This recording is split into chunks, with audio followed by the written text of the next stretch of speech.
मेरो लागि तिमी राम्रो हुनु पर्दैन, बस तिमी मेरो लागि इमानदारी भइदिनु। मेरो लागि तिमी यसै राम्रो छौ, बस तिमीलाई जन्म दिने आमाको लागि राम्रो छोरा बन्नु।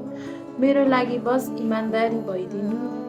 तिम्रो सङ्घर्षको कुनै कमी छैन, बस तिमी कहिले पनि सङ्घर्ष गर्न नछोड्नु। सफलता भए या नभए पनि म तिम्रो साथमा सधैँ हुनेछु।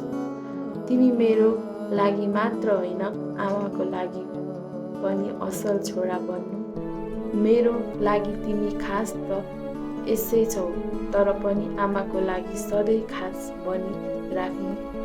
तिमी सङ्घर्ष गर्नु, तिम्रो सङ्घर्ष हेरी म कहिल्यै थाक्ने छैन।